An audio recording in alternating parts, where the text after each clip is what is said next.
皆さん、こんにちは。みゆの日本語カフェへようこそ。今週も1週間お疲れ様でした。皆さんは今週何をしていましたか？先週はクリスマスの文化についてお話ししましたが、面白かったですか？結構コメントが来ていてとても嬉しかったです。そして皆さんのそれぞれの国での文化もコメントしてくれたので、それをすごいずっと読んでいました。そして先週クリスマスの文化のお話をしたので、今週は年末あるあるのお話をしたいと思います。で、年末は、お正月ではないんですが、お正月の前に結構日本ではお正月に向けての準備があるので、そのお話をまずしていきたいと思います。そして今日少し、コーヒーではなくて、私はこれプレゼントでもらったコップなんですけど、紅茶が綺麗に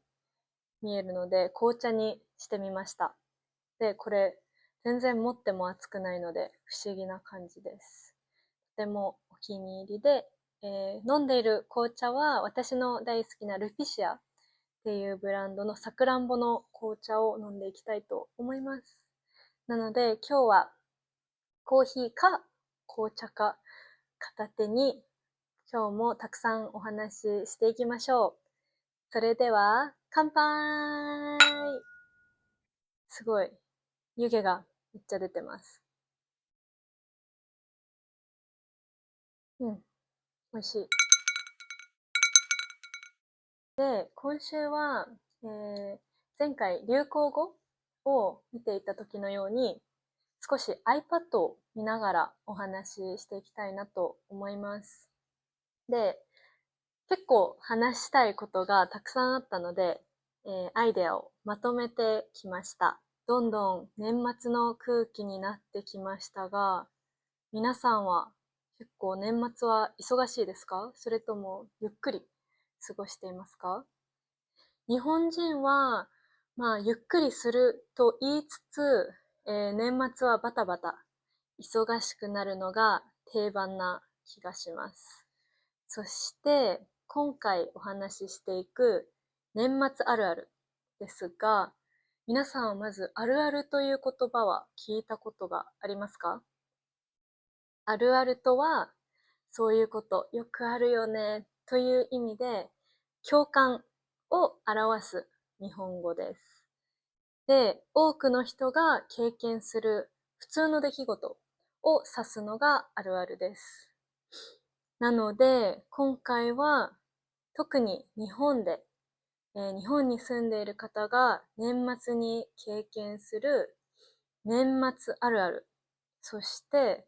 その背景や、文化を深掘りしていきたいなと思います。で、これを聞けば皆さんも日本の文化をもっと深く理解できるはずです。なので、ぜひ最後まで聞いていってください。さて、まず私が最初に思い浮かんだのは、よく友達からもこれは聞くんですが、忘年会のスケジュール調整が大変というあるあるです。で、まず忘年会は何っていう感じだと思うので、忘年会とは一年の仕事や付き合いを締めくくるための飲み会の習慣です。なので、忘年会は友達同士で行うこともあれば、あとは仕事での同僚の人たちとか、あとはチームで忘年会を行うことも多いです。で、特に日本では目上の人への感謝を込めて、なるべく全員が集まることを大切にしているんですね。なので、このあるある、たくさんのグループ、もう一つだけでなく忘年会はたくさんあるので、スケジュール調整自体がとても大変というのがあるあるです。で、次、二つ目は、これは私も本当に毎年感じるんですが、大掃除終わりません。本当に大掃除終わらないです。大掃除とは年末に行うんですが、ただの掃除ではなくて、もう隅々まで本当に綺麗に家をするんですね。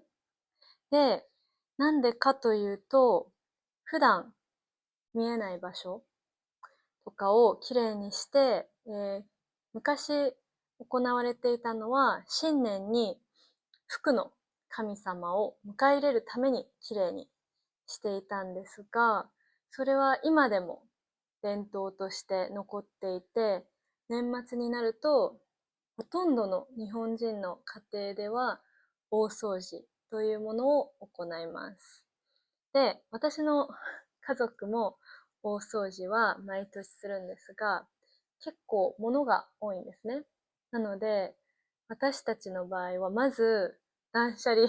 から始めていっぱい物を捨てて、で、物を捨てると、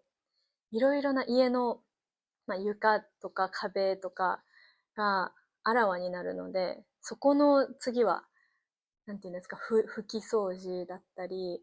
あとはその壁を拭いたり、どんどん気になる部分が出てきて、結局もう掃除にすごい時間を費やして、で、忙しくなります。なので、大掃除終わりませんはあるあるだと思います。次、これは年賀状大変だけど届くと嬉しいです。年賀状大変だけど届くと嬉しい。これは共感してもらえると思うんですが、年末になると1月1日に友達や仕事での付き合いの人とか、あと親戚に向けて新年の挨拶の気持ちを込めてはがきを送るんですね。で、年賀状はその新年の挨拶に加えて、あと最近の出来事、近況報告を伝えるために出すんですが、結構な枚数、多い人は本当に50枚とか100枚とか、それ以上書く人もいます。で、この年賀状は、ほとんどの人がまだ手書きで書いていて大変なんですが、でも元旦1月1日ですね。1月1日に自分のポストに行って、ポストを開けて、あ、年賀状がたくさん入ってるっていうのを見ると、人と人のつながりを再認識できるので、やっぱり温かい気持ちになるんですね。なので、その書いてる時は大変っていう気持ちももちろんあると思うんですけど、自分に向けて年賀状が届くと、とても嬉しい気持ちになります。そして、その年賀状を通して、その遠くにいる友達が今何をしてるとか報告が聞けるので、すごく嬉しくなります。そしてすごく温かい気持ちになります。次は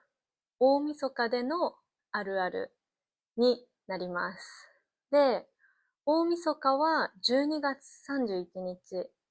で、まず一つ目は年越しそばを食べるタイミングにこだわるのと、年越しそばに何を食べるかっていうのをこだわります。で、年越しそばは皆さんの食べたことのあるようなそばなんですが、これには意味が込められていて、なんでそばを食べるかというと、そばが長いため、長生きできるということを象徴しているのと、あと他の麺類に比べてそばって切れやすいんですね。なので噛んだらすぐ切れるので、これはその年の一年の役であったり、苦労を断ち切るという意味が込められた縁起のいい食べ物です。で、この縁起を大切にするため、本当は年を越す前に食べ終えるということなんですが、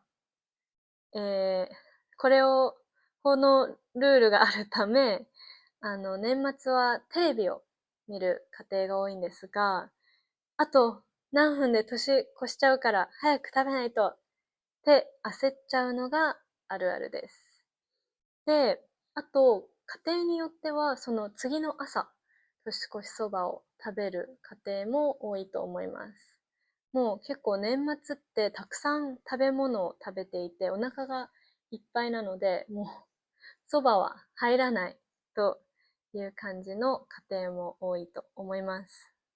で、私の家族も特にこのルールは気にしていなくて、まあ、年によって、例えば去年とかはもうお腹がいっぱいだったので、その次の朝に年越しそばを食べたり、あと、一昨年はお腹が空いていたので、年を越す前に食べました。5つ目、次のあるあるは、年末特番、どの番組を見るか迷うです。これは、結構日本特有かなと思うんですけど、年末、特に大晦日、12月31日の夜になると、いろいろなテレビの番組があるんですね。で、これは1年に1回のものがあって、一番私がよく見るのは紅白歌合戦と言って、赤チームと白チームに分かれて、アーティストが様々な歌を歌って、最後に赤チーム、白チーム、どっちが勝つかっていうのを決めるという番組です。なので、これはとても見ることが多いです。あと、他にも様々なお笑い番組とかスポーツ番組があるので、本当に何を見るかとても迷います。で、結局いろいろな番組を見たりするのもあるあるだと思います。で、最後のあるある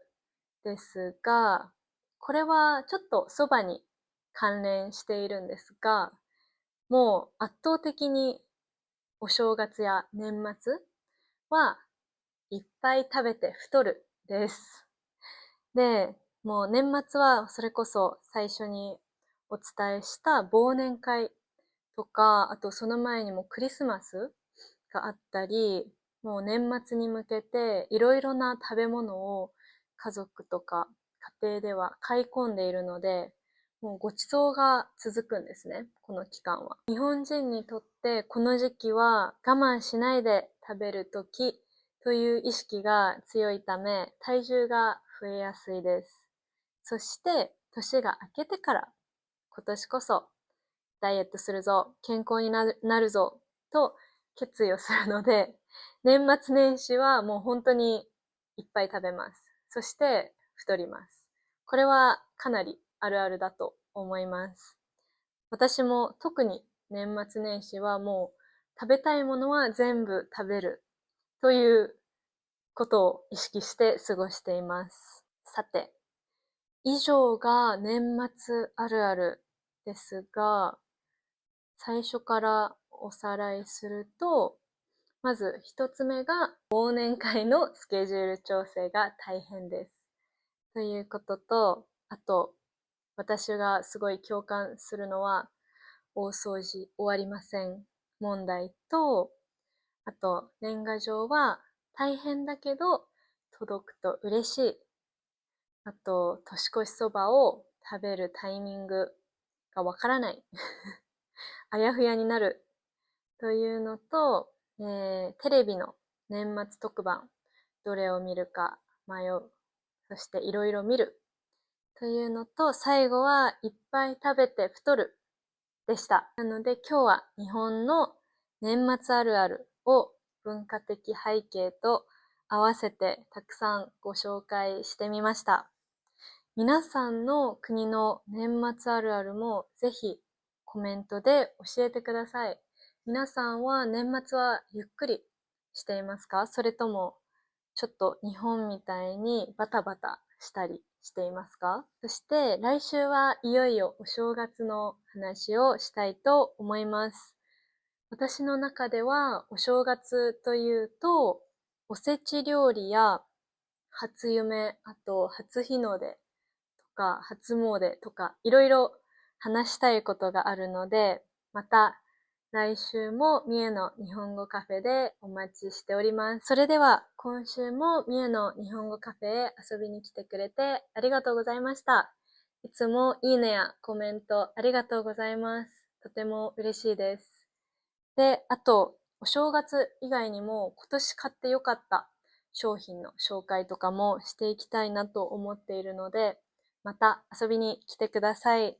それでは皆さんまだまだ寒くなると思うので、体に気をつけて素敵な一週間をお過ごしください。それでは今日もありがとうございました。またねー。